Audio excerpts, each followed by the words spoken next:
When it comes to our financial situation, no one is coming to save us. Women need to and should want to take ownership for their financial situations and seek out ways to level up their finances. The cost of living and everything that comes with it will only continue to rise. Instead of being left behind on the wealth building train, let's get into the mindset needed to obtain true time and money freedom.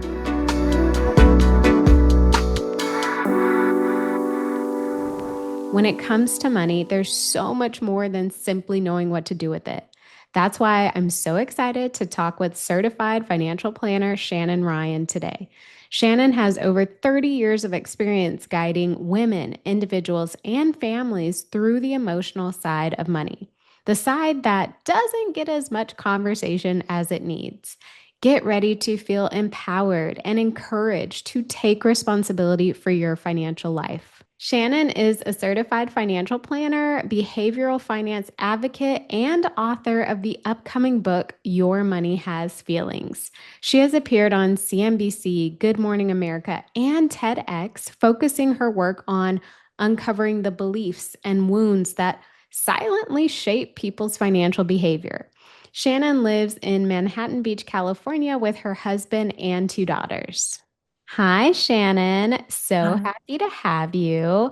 So, I actually read that your dad started giving you money lessons when you were 13, and that transformed everything for you. I would love if we could kick this conversation off with you just sharing a little bit about that experience and how it really shaped the rest of your experiences and decisions with money. Thank you. Yeah, we at 13, we would sit down at dinner together, and my mom and dad were divorced. So there were a lot of money, power issues going on between my parents. And yet my father felt it was really important for me as a 13-year-old girl to learn about money. But what was unique, and this was in a time when people weren't talking about the behavioral side, is he not only taught me about the different types of investment vehicles and how to have it write a check, which we really don't even do anymore, but buy a car and all that stuff. But more importantly, how to think about money. He always said that the EQ, the emotional quotient around money, was so much more important than even what I knew about the different vehicles. And he was right, and well before his time. And it shaped how I thought about money. In fact, when I first got in the industry, I went with a company that he was like, well, Shannon, why didn't you go with this big company? I won't name it.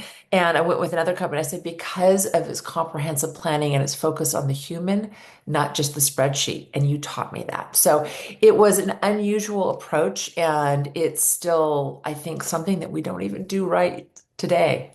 Yeah, I agree completely. I think, there's a lot of information about what to do with your money, how to budget, how to save, how to invest, how to do those things, but there's not as much conversation or even information around how to handle your feelings when it comes to doing those things. So I love that that is something you experienced very early on, and I'm sure it shaped the trajectory of your career as well.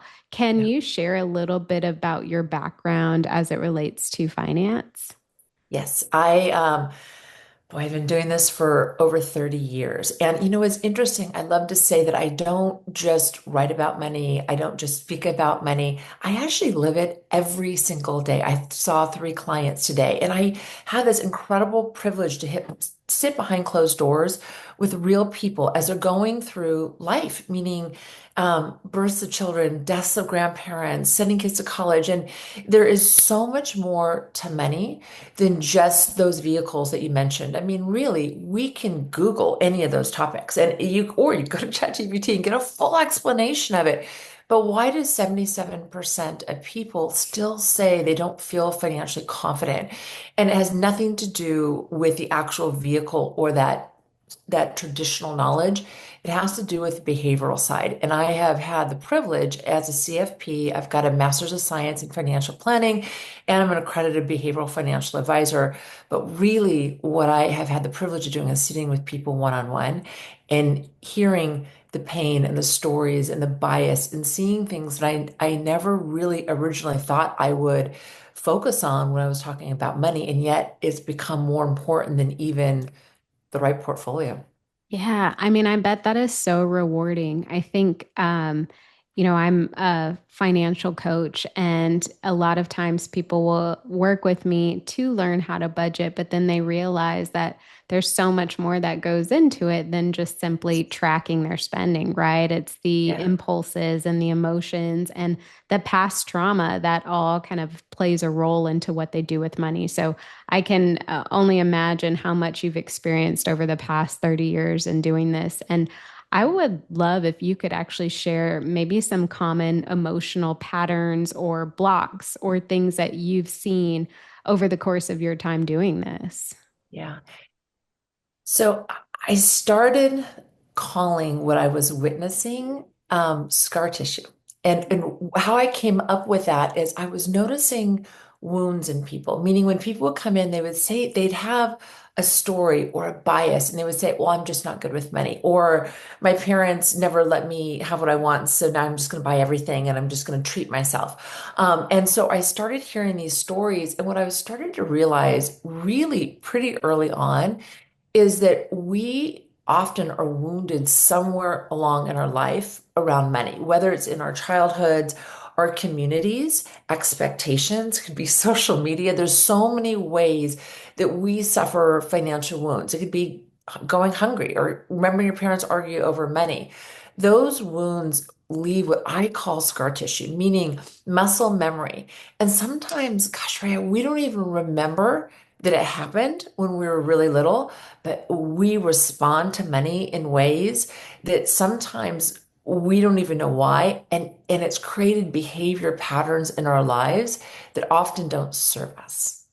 Yeah, yeah. Well, what can someone do to recognize or acknowledge that within themselves? Because, as you mentioned, sometimes people don't even realize they're doing it or they don't realize where it's come from. So what could potentially be that first step someone could take to see I Yeah. need to make a change?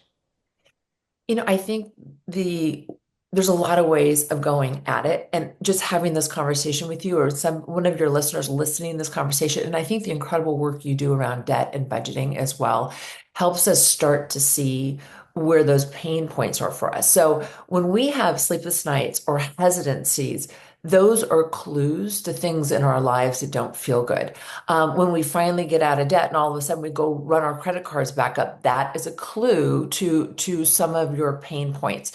And it's hard. It's hard to get really clear about that. So I think the first question I love to ask people is, what do you want for yourself financially? And don't tell me about your debt or where you've invested or what you've done badly. Don't tell me you're not good with money. I don't believe any of that. Let's put that aside. Who are you as a human being?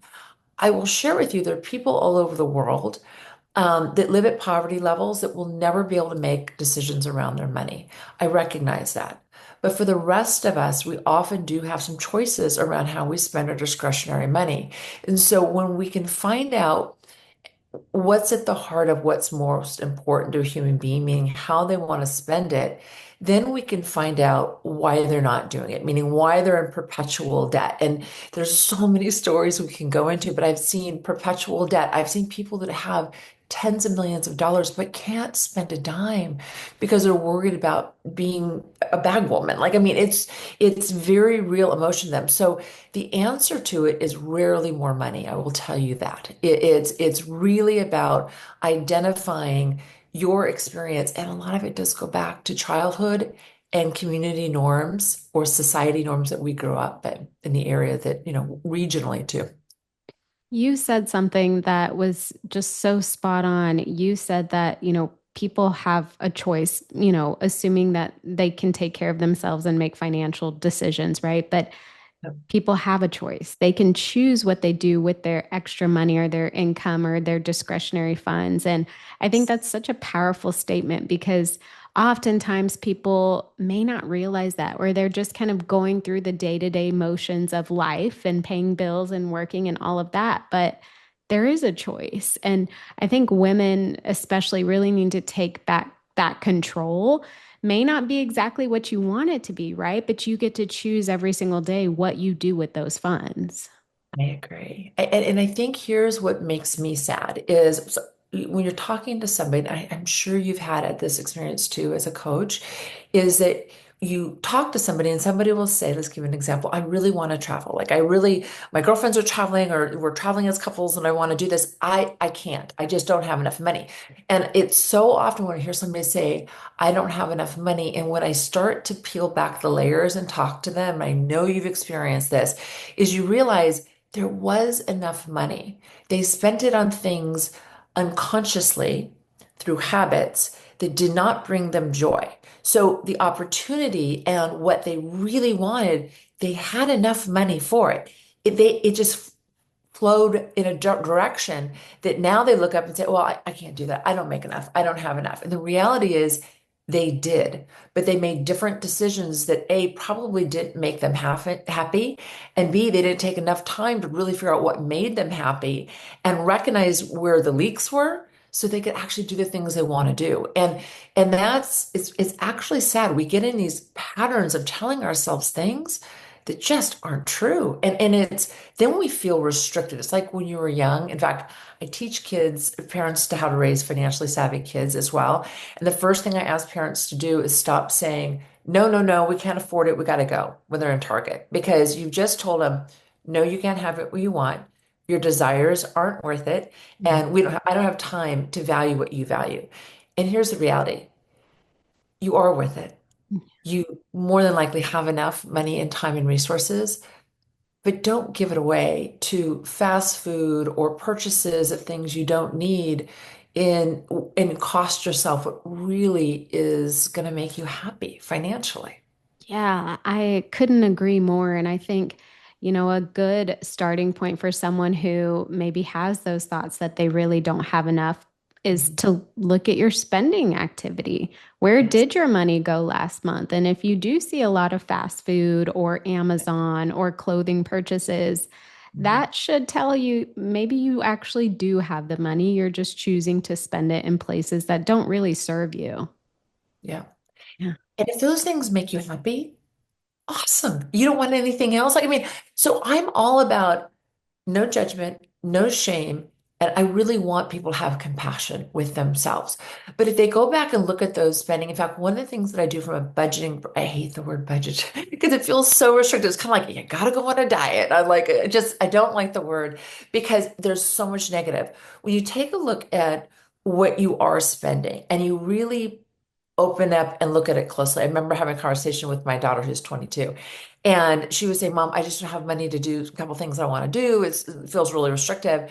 And so I said, well, do you trust me to go through your spending the last couple of months? Like, let's take a look at it. And she was blown away at where some of the money was going fast food that, going out with friends and things that she liked to do. But she said, Mom, there's other things I'd rather do. I want to do some of that, but maybe I don't need to do as much of it as I'm doing. And so we've worked through her budget with her, and she's got enough money to do everything she wants to do now, but she's more conscious of it, which on one hand, we think, well, that's really restrictive. Like I work so hard, I deserve not to be that restrictive. I would take a different approach and say, you work really hard. You deserve to have the confidence of knowing where your money is going so you have the freedom to truly enjoy it. Oh, I think that's such a good mental pivot. And on the lines of that, my audience, they're women, they're moms, they're single, married, divorced. Yeah. I would love to have a conversation with you about what it looks like to take financial responsibility, like to take responsibility for your finances. If someone here is listening and they don't really know what that looks like, I want to hear your thoughts on what that does look like. But I also would love to hear you share some of the consequences Mhm. that can happen if a person or a woman delays taking that ownership. If they're prolonging it or avoiding it, Yeah. what could that mean for their future? Yeah. Oh my gosh. I love this question, right? I thank you so much because I am not only a mother of two young girls, well, they're not young, they're in their early 20s now, and I'm a sister of two women, and they both have two girls. And so we've got all these amazing young adults in our family. But here's what I'm going to tell you from one woman to another, and hopefully everyone's listening. Number one, we're still living longer. We are still under earning. The stakes are higher for us. My sister said to me once a long time ago, and my sister is Lisa, is incredibly bright, very, very financially successful. But she said to me once, Shannon, oh my gosh, ignorance is bliss. I don't want to have to worry about it. I don't want to have to look at it. And it panicked me Mm, because ignorance, and we've talked through this, she doesn't feel like that way any longer, but it panicked me because it was a true feeling. She said, if I don't have to think about it, then I don't have to worry about it. mm, And yet she was giving up her control. And I think as women, we do that. We've got this thought that, Prince Charming is coming, or what are the TikTok things for a while? Like you want to find a man in finance who's 6'2", blue eyes, whatever. And I think we've got this thought that someone's going to come in and take care of us. And here's what's at stake. We live longer. We're also caregivers. So we have a tendency to take care of our parents and our children and our spouses. And we come out of the workforce more often than men do still. And some of that's changing. And so we may not have as high a Social Security benefit. We may not have put as much in our 401ks. And so just not being aware of all of that, even if let's say you're in a marriage or you're in a partnership that is really healthy and they're not leaving you and walking you out, leaving you high and dry, which we can all talk about those horror stories, but I get to work behind closed doors with those real horror stories. But I'm going to tell you what happens more often. That person loses their job, or they become disabled, or they die prematurely. And you, because you wanted to be taken care of and just turn a blind eye into it, ignorance is bliss, lost your confidence and the fear that comes out. In fact, I had a client, a beautiful woman whose husband died about 3 weeks ago. oh, And right after he died, she called me, and she was the best friend of one of my other clients. And she said, Shannon, I should have called you years ago. I don't even know where all the money is. I don't know if I have enough. And I don't know if the things are going to run out. And they were young. They were in their 40s. And she said, I've avoided it because it was easier to avoid. And what I've realized is I've given up all of my power. Can you help me find myself again? And so as hard as it is to start to learn, if you're not familiar with financial topics, women, we're so good at money. We are. And in fact, there's a study out of, I think it was Harvard, that did a 30, 40-year study. We're better than men at money. I'm telling you that. And so just regaining that control doesn't mean being dominating over your spouse. It's being a partner and being responsible and knowing how your future is going to unfold. And I got to tell you, uncomfortable in the beginning, but wow, the power that comes in that long term. So there's more at risk for us women. There really is. I mean, that's incredibly inspiring. I hope anyone who's listening to this who maybe has been avoiding or delaying, really doing what they need to do feels encouraged. What step would they take, if they're ready, they decide, I heard Shannon and I need to make this a priority. What would they do next? So there's two things. First of all, you should know everything that you own and where it's at. I know that's very basic, but not only should you know that you have, let's say you have a 401k and your spouse has a 401k, or you're single or partnership, whatever it is, you should know everything in your financial. You should know where everything is at. You should know the levels of insurance you have. You should know at what rate you spend money every single month and where you're spending it, what type of insurances you're carrying. And I know this sounds very, very basic. How many people I run into that don't even know the basics around their own financial situation? So, first of all, get your arms around it. If you don't understand terminology, Google it, go to ChatGPT. It is not hard. You are smart enough, you are capable, you can do it, and it's not scary.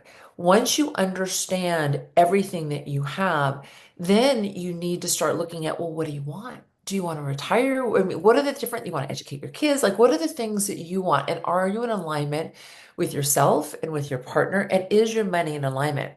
I think one of the things that I was blown away by early in my career was I was meeting with the CEO of a really big company, a man. And it was funny because I've been in for 30 years, this career, and I'm still the one of the few women. Really, it's Wow. bananas. So I'm really hoping my daughter will be joining me because there's not a lot of women in financial services still. So I was really young and I was meeting with the CEO and I was a little bit intimidated. And I got into his office and we were talking and he said, "So my wife is going to join me, but before she got here, I wanted to talk to you. I run this big company, but I don't really fully understand where I'm invested or what the vehicles are, and I feel very vulnerable, and I don't want to look foolish in front of my wife. She really is counting on me to do that." So he felt the whole weight of the world, but I'm telling you right now, sometimes if you have a partner or somebody else in your life that you're counting on knowing something, my guess, they may not know as much as you think they do, or they're pretending to. So it's your job to come alongside. I'll cut that story super short, but by the time she came in, we opened up the conversation and she's like, "I want to do it. I want to know all about it." So he ran the company, she ran the finances, and he was loved the partnership. But she also wanted the control to know what was going on. So start with knowing what you have, Yeah. exactly what you have and why you have it, and then build from there. I think the great thing about that first step is anyone can do it, right? Everyone has a starting point. Anyone Yes. can just dedicate time to figuring out what's going on in their financial situation and where everything is. That's a great piece of advice. Yeah. Yeah, it's easy. Make a list. Yeah. Here's all my accounts. Here's everything, and it's here's my debt. Just be really be compassionate, but be honest with yourself. I think that leads me nicely into this next question, which is really focused on the emotional side of money. I hear it so many times from women who, don't take that first step because they're afraid of what they're going to find. It's not a matter of not wanting to do it or not knowing. It's I don't want to see it. Yeah. Um, what can women do to shift that mindset or to start taking a stance of empowerment instead of that avoidance, especially when they have that fear? Yeah. It's anything that we avoid doesn't typically get better. Meaning that if we're ignoring something, it typically doesn't make it better. I mean, if you think about it, it makes it worse. So if you're ignoring a debt issue, or you're ignoring a lack of a cash reserve issue, or you're ignoring a lack of insurance issue, or you haven't started saving for retirement, and that's something for you. If you're ignoring it, it's not getting better. Right. So there is going to be a period of time where you're either going to let it spiral down. And what I find is that back to ignorance is bliss, it's not. It's actually very, very weighty. Meaning that when you ignore something, I believe that our brains make it bigger than it is. Hmm. So I find when then people finally look at it all, even when it's ugly, and sometimes it's ugly because they've allowed it to get ugly, bringing everything to the surface is the most freeing experience there is.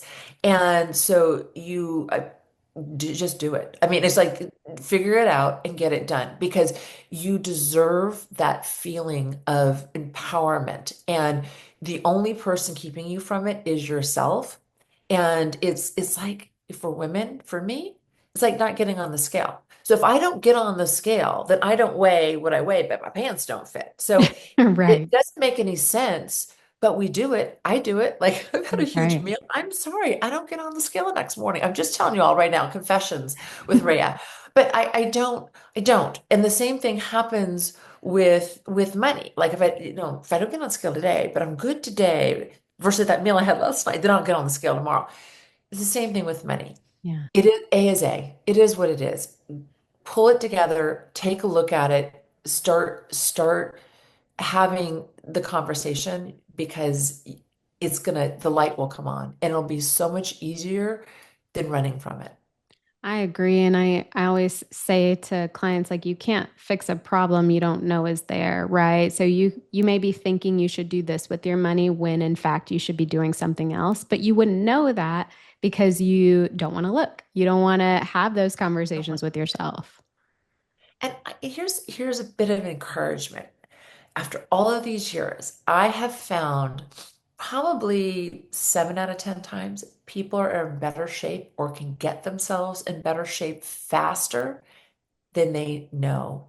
And Mm. so they've awfulized for so long in this negative spiral of sleepless nights and beating themselves up inside of their head. And then when we finally look at it, they're like, oh, that's not so bad. I can do that. And so why we keep ourselves there is it's really not healthy. Yeah, I agree. And I think it also goes back to mindset. You know, you had given some examples earlier about some of the negative thoughts people have when it comes to their money or their situation. And I think that shift is so necessary. I think recognizing those negative thoughts and then countering them with something positive or just a bit more empowering makes a huge difference. Do you believe in getting a little woo-woo here? Do you believe in manifesting and affirmations and those things that can kind of naturally, subconsciously shift a person's mindset? Do you believe in those things? I do. And because I see it. And Yeah. so what I don't believe in is I don't believe manifesting is just wishing for something. I think that manifesting is and I believe in energy. I believe we're all made up of energy. And I think that we can block our money energy. And I know that again, that sounds woo-woo, but what happens is when we're so negative and we repeat negative thoughts like I don't have enough money, I'm never going to have enough money, I'm never going to be able to retire, you will get what you're asking for. So what I've always say to my clients, I say to my children is if my kids are in a negative loop about something, be very careful. Our brains are powerful energy sources. So you know what manifesting is? It's telling your brain, and there's neurology, there's a whole study on this. Dr. Dowdy, who just recently passed, is brilliant and he talks about this. And when he talks about it, he's a neurologist and he literally has proven that if you tell your brain something long enough, it starts to believe it. And then it bleeds into your behavior. So you know what manifesting is knowing you can do something, then you actually do the practice to get it done, and then it actually shows up. So it is our brains are, call it manifesting energy, flow, whatever you feel you want to call it, but it is real. And so many people block their own success because they expect it not to work. Yeah, I couldn't agree more, I think. And I think to your point, it goes both ways, right? If you are constantly telling your brain, I'm broke or I'll always have debt, you're always going to do things to be broke and be in debt, right? So you're Yes. manifesting that reality, which, is probably not what you want. No, and you're making choices. So what happens is there's disorders, there's money disorders, there's money stories that we have in our lives, and those disorders and those stories find their way to our habits. So if you assume that you're never going to have any money anyways, why save? Why pay the debt off? Why not just like do what you want to do and never be happy about it? So it's a loop, it's a thought loop, and you can change that loop actually really fast. Yeah, I agree completely. So, pivoting once again, getting a little bit more strategic here, are there maybe two to three foundational habits or systems that you have seen, across the board with all of your clients that you recommend helping people stay consistent with their financial actions and really keeping that control with their financial decisions? Yes. So I'm going to move from more on the behavioral side and more the traditional side. Here are some tools that you can actually use. So the first one is when it comes to understanding, and I call it run rate, budgeting, whatever it is, knowing how much money you're spending is the first is foundationally always understanding what your cost of living is and what you're spending for multiple reasons. That's the number you're going to key off for retirement planning. That's the number you're going to key off for insurance planning, for everything else. So you need to understand the cost of your lifestyle. Most of us underestimate it. We don't have it right. So one tip here is each year I go with, for myself, and I do with my clients, is I take a look at the checking account, savings accounts, wherever you're spending money out. Typically, people spend most of their money on a credit card. They pay their bills out of a checking account, and so they just automatically pay it from there. Do not go every line unless you're looking for what you're doing. Every year, go through all 12 months, add them up, how much you spent every month, and divide by 12. Don't tell yourself, well, that was a holiday or that was Christmas or that was because every year you're going to have that stuff. What you're going to start seeing is a real pattern of what you spend on an annual basis. Now, we've talked Mm. about a minute ago about getting that spending to what really you want it to be. I'm just talking now traditionally getting it to where you know exactly what your spending rate is because so much of comprehensive planning keys off what you're spending on an annual Mm. basis. So that's part of the foundation. The next part is you need to have a cash reserve. And the biggest mistake that people make is, especially if there's debt involved, is they'll go after the debt really hard and they'll pay debt off. It's, 14%, 21%, 25%, 27%, and it's so expensive that just get it paid off. Huge mistake if you're not building cash reserve at the same time Mm. because you got in debt because you didn't have enough money to pay for things. So if you're not increasing your cash reserve while you're bringing the debt down, something's going to happen. The car's going to need new tires. You're going to have an emergency. And then you're like, "Ugh, I'm back on credit cards. I'm always going to be on credit cards." So making sure that you have an adequate cash reserve. That can be 3 to 6 months, depending on your job, if you've got a partner, and like there's a lot of that goes into it. But there needs to be enough money that you have the freedom to do the things you want to do, and then you know that you've got cash to fall back on. I even joke that it sometimes, depending on what you're doing, and if you really love your job or not, you want enough money to basically, I always joke, it's like country western song, and take this job and I'm out of here. So you always want the opportunity to have some freedom financially. Once you get those two foundational steps, you want to protect any sort of risk, premature death, disability, long-term care, all that. So you want to look at your risk. Once you've got that foundation set, then you start looking at the different goals and the investments. But so something comes up and you don't have those reserves, you're gonna go back to debt and then you'll stay in that cycle as well. And then the next thing is really creating some protection planning, making sure you've got disability, long-term care, life insurance, whatever your risks are for losing your ability to earn an income need to be protected. So once you've created that financial foundation, then you can do some of the investing for retirement, investing for whatever your goal is. But we get it wrong. We go in and we talk to our friends like, well, they've got Bitcoin or they've got Nvidia. We think all these fun things because that's more the sexy part of it and that's fun. But until you've got that strong foundation, it doesn't matter what you buy. It doesn't even matter how well it does because you're going to sell it to have to pay for the car tires when you need new car tires because you didn't have a cash reserve. Oh, that's so powerful. I think, going back to kind of that first step of like understanding what you actually spend, if somebody completes that step and they realize that they have more going out than coming in, what's your first piece of advice for changing that? Because obviously they would always be in debt or behind in that scenario. Yeah, oh, absolutely. You make lifestyle changes. If you are having more going out than you have coming in, you're spending beyond your needs, and you made some decisions. Whether it is you bought a car that the lease or the purchase was more than you should, or you bought a house. In fact, I have literally told people, sell your house. Your house poor. You got in over your head, um, and it doesn't feel good. And it's you we make these decisions and we feel good in the decisions we made and we always often we think I'm going to earn more, it's going to get better, it's always going to be better next year, and then we live beyond our means and we get further and further and further behind. So sometimes, Ray, it's really hard decisions about really changing, maybe getting a less expensive car, buying a different house, renting for a while, getting a second job. This isn't a magic wand. I mean, it's pretty straightforward, but once you decide that you are tired of being stressed out and out of money and in debt, then you make some big changes. And even those changes, I had one couple that came in and they were both very successful tech professionals here in Southern California, and they were earning great money, but they just bought a house. And so they came in with all their stuff. I'm like, oh, that's awesome.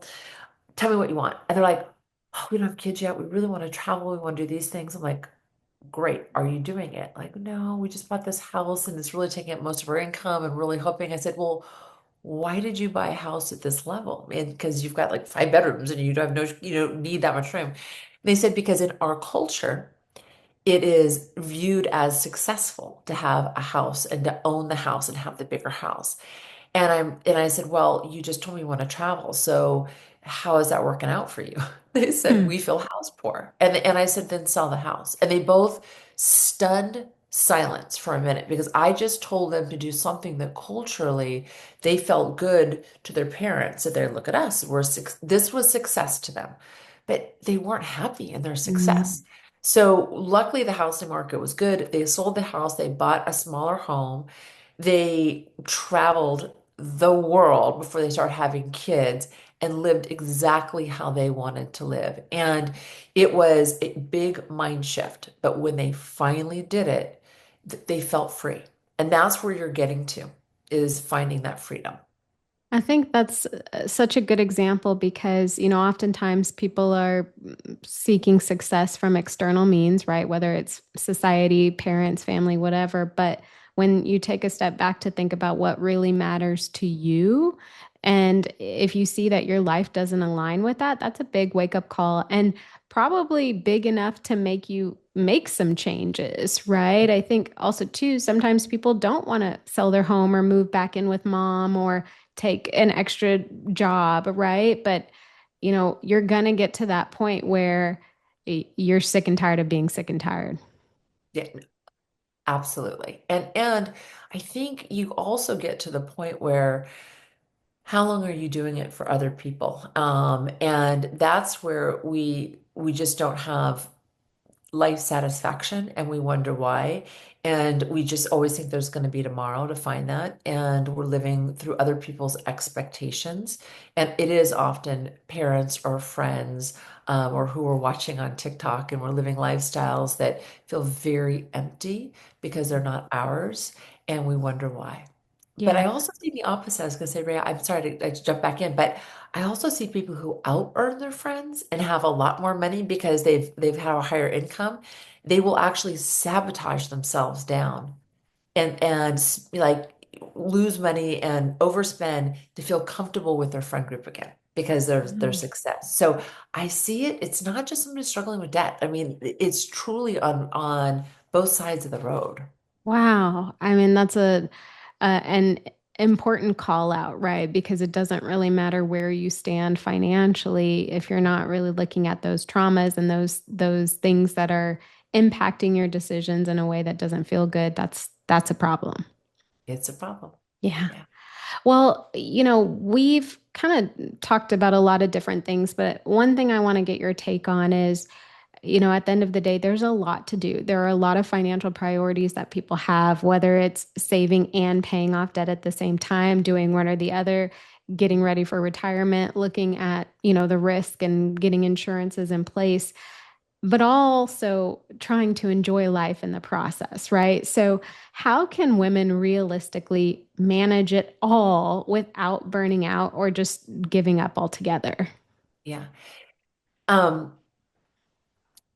it's once you create a process that you go through, you it's not that hard. It doesn't burn you out. Now, as a woman, yes, we're trying to be so many things. I mean, I'm a mom, I'm a professional, I'm a wife. I have all of these. I'm a sister, I'm a daughter. My mom has Alzheimer's. I mean, there's so many pressures in my life. I completely understand. But being on top of my financial standing, understanding what I own, and making sure that I'm staying within my goals and my savings and investing, it's actually not an extra burden. In fact, I actually think being in control of all of that allows me the strength to know that I am strong enough to continue to play all those different roles. Because if I'm worried about myself financially, then something happens to my husband? How am I going to provide for my kids? Or, so all of these, it should actually enhance your life to be diligent and just work it in like anything else. Meaning you should be doing checkups a couple of times a year financially. In the beginning, it's going to take a little bit more time. Yes. And that's something that if I were you, I'd prioritize to get your arms around. But once you get your arms around it, it's like anything else that we are committed to doing, whether it's a workout routine or anything else, it becomes habitual and it's so rewarding to our inner strength. I think it makes us stronger women for all the other roles that we play in our life. Oh, that was so empowering. I think oftentimes, we are juggling so much as women that we lose sight of the fact that we are fully capable of juggling it all, right? We can do it and we can excel and succeed at doing it. So that's a really good reminder that, if things are tough or if, you're feeling weighed down by all of the things that need to get done, just take a beat and recognize that you're capable. We we are capable, and we need to be compassionate with ourselves as well. I mean, we need to start beating ourselves up and saying, I don't know enough about money. I should have learned it. I should have done something differently. I should have investigated sooner. I should not have trusted my partner or my spouse. I should have been in there sooner. You are where you're at right now. Mm, Start now and yeah. forgive yourself for your past, lack of focus on it and move forward because the longer you stay in there, that energy we talked about earlier stays very negative and it does become stressful and it does take your energy. And now you are taking away from all these other roles that you play in your life. So just remember to treat yourself kindly through the process. I think that's such a good thing to call out, but it can be so hard, especially I mean, I consider myself a high achiever, a type A person, and oftentimes I'm so focused on where I'm trying to go or what I want to achieve and what I want to do that I'm forgetting to just take a beat and recognize how far I've come, number one, but also recognize that I, I've gone through a lot. I've been through a lot. I'm gonna continue to go through a lot, and I just have to have that grace. And I'm sharing that because I know someone listening here is like, I need to be more compassionate with myself, but I always forget to. I'm that person. Well, and I think we expect a lot out of ourselves, and we also don't think that we can. One of my closest friends, we call it a soft place to land. I mean, we all need a soft place to land, whether it's with, and I hope that it's within ourselves. I mean, we've got to find a place to land softly within ourselves. But if you can't land softly within yourself, land softly within a friend. But we can still achieve a lot. Don't use that as an excuse. I just an excuse. So you can be a high performer but you can also have this compassion with yourself as well. And it's a balance, but sometimes driving ourselves too hard doesn't get what we want either. In fact, if you're beating yourself up about this stuff, in our family, we always said you're either winning or you're learning. Mm, So, by the way, some of you may have had a lot of learning going on, meaning that you failed at a bunch of things, but what did you learn? Learn and move. Just keep walking forward. Time's not going to back up and let you reverse it. So if you keep beating yourself up over it, go back and say, okay, this is a mess. What did I learn? Do I want to live this again? And if the answer is no, move forward. Forgive yourself, move forward. definitely. Definitely. One thing I want to talk to you about is lifestyle inflation because I feel like, since COVID, we've seen a lot happening in terms of prices and cost of living and just everything rising financially. How can women who maybe are making more, making enough to cover cost of living, how can they reward themselves and live well without sabotaging their bigger goals, right? I think kind of what we were talking about balance, but I want to talk through the lens of the rising cost of living. Yeah. So as long as I've been working, costs have been rising. And we got into a point where for about 10 years after 2008, there was about 10 years where we really had very little to no inflation. So we weren't accustomed to things getting more expensive. But if you go talk to your parents, what I think my parents paid $25,000 for their first house. I mean, so things have always gotten more expensive. So if you're doing your planning and assuming that things aren't going to get more expensive, your planning is flawed. So you have to assume that things are going to get more expensive. But when it comes to that feeling of, well, I am doing well and I'm earning more money and I've got things paid off, I want to reward myself. Absolutely. But do it with the things that you love. Meaning that I'll give you an example. I love to travel. I mean, I would really give up just about everything else. In fact, I've told my husband if we can't do the trips we want to do, I'd sell my house before I would stop doing the trips that I love to do. Because it's really what I love experiencing life. And and I know that it's going to get more expensive every year, and I plan for it. And that's part of my reward for my success and all the things that I do is I won't give that up. Mm, I love it, but I will give up other things. Yeah, I don't need to drive the fanciest car. I would give something else up. So even though it's getting more expensive, I'm also a girl and a woman that I like clothes and shoes and all that kind of stuff. And I think that there's a lot of guilt as women where if we buy a beautiful handbag, for example, that we love, if you can afford it, it's within your budget. You're not costing yourself any other goal. Buy the handbag, pick it up every day, and love it. mm, Cherish it. Love your life. Don't guilt yourself. I mean, there's so many women I know, and some of it's from their parents or their moms specifically. I hear this a lot is, oh my gosh, my mom saw me with my new purse, and oh, how can you afford that? And your Miss Fancy Pants, or whatever, all these negative things that people say to each other.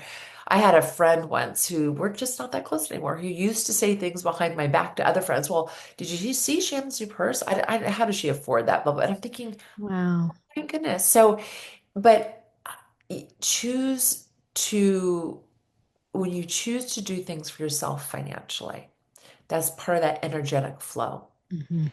Enjoy it and know that things are going to get more expensive. Plan for it.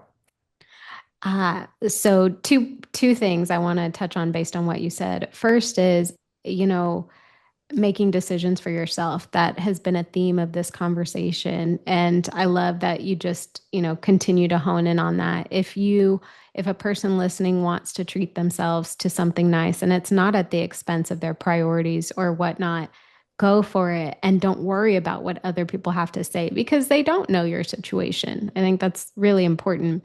Another thing is planning for rising costs. I mean, a lot of the women in my community are, millennials. So, late 20s up to the 40s.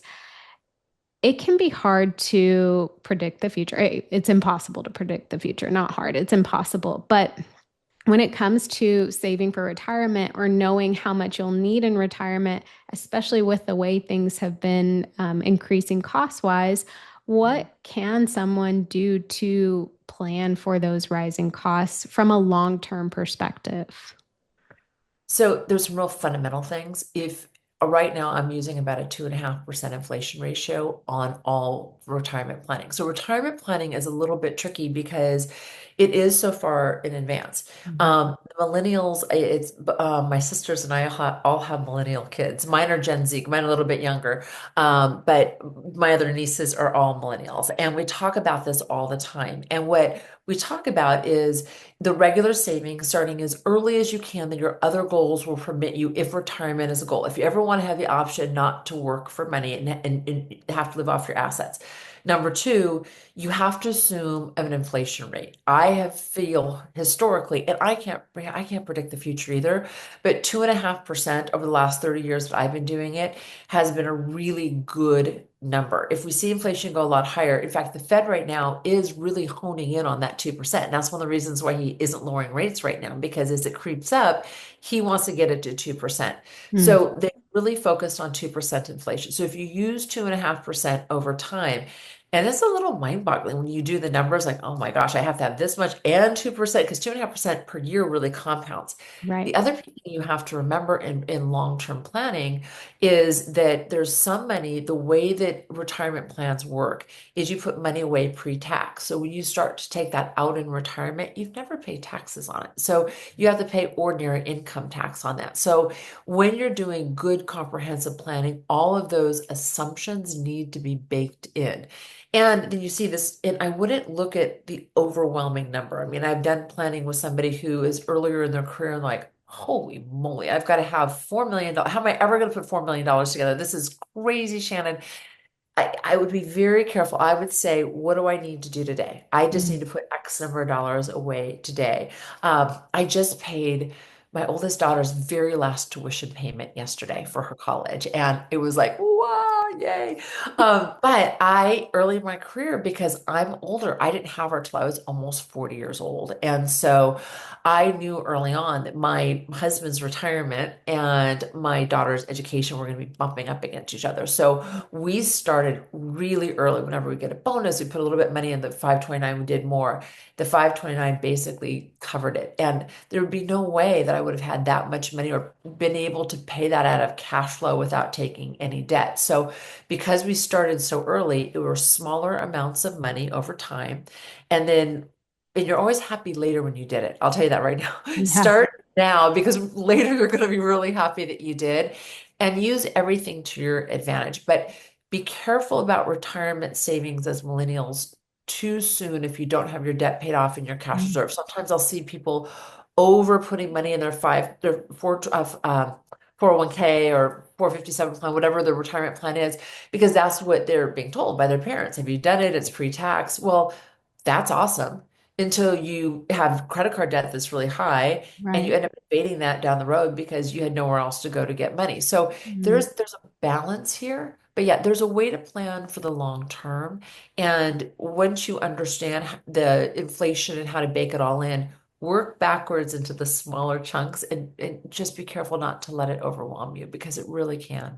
Yeah. Well, I mean, fortunately, there are people like you who can help, right? I mean, I think that's a big takeaway is, you don't have to do it by yourself, right? If it is too overwhelming or if you have no idea where to start or, where to move forward or how to know what to save, seek out those resources. Hi- Hire a financial advisor sooner than later. I'm Mm. telling you that right now. And so often I hear people say, well, I don't have enough money to talk to a financial advisor. I don't want to. There are financial advisors who work with people across the spectrum. And so you don't have to have $1 million to work with a financial advisor. So many of them will start with you when you're small and then build with you. And if they only take somebody who has two, three, four, 10 million to invest with them. Awesome. They're not your financial advisor. Go find the right financial advisor. But a financial advisor is a coach. And I think we all need coaches in our lives. So if you don't have somebody, you are worth having somebody. You Mm. should have somebody and they can grow with you and then do these types of calculations for you. So you're ready for whatever life comes your way. Yeah, that's very encouraging. You don't have to just take the first answer, take the first no as final say. Go seek out your coach or your advisor. And don't be intimidated by that first no. Meaning, I remember when my husband and I were first out of college, one of his friends was doing it, and I wasn't doing financial services yet. And we had put together, we bought our first house, and we still had $30,000, which at the time was just like, holy moly, we've got $30,000, and we just bought our house. Like we were ready. And he said, "Oh gosh, I don't work with anybody who has less than 100,000. So when you get to 100,000, call me." I'm like, "What?" So I mean, it was if I felt that I thought, well, I really can't talk to anyone because if I'm not if I don't have enough wealth to talk to somebody, I would tell my younger self, find the person who wants to invest your 30, who wants to work with you because there are plenty of people out there that'll do it. And don't let that person's minimums say anything about you or take it to heart. Just, okay, I'm not your client. Next. Next is my favorite four-letter word, by the way. Next. Next. I love that. Yeah, we're okay, we're moving on. Yes. So, Shannon, you have a book coming out, right? Can Yes. you talk a little bit about that? I do. So I've got it's Your Money Has Feelings. It is going to be out on September 3rd, 2nd, September 2nd. I should Oh, know that's that my off the top of my head. birthday. Oh, How it funny. is. Happy Yes. birthday. Um, so I'm really excited. The book is really walking through a lot of what we talked about today, right? It's talking about the first half of the book. I tell some very raw stories about just how I've learned about money and some of I had a really tough childhood around money and power and other things that I learned a lot.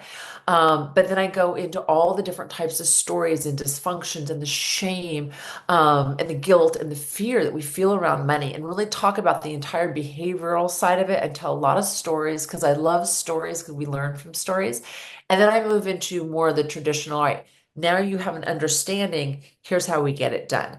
And then at the very end, I put in something called Money Smarts, which my dad used to call our lessons, Money Smarts, because when I was growing up, if our teacher wanted us to read a book, I was always looking for the cliff notes. All right, where's the cliff notes? I mean, now they go to Chat GPT, like, can you summarize this book for me? And I was looking for the cliff notes.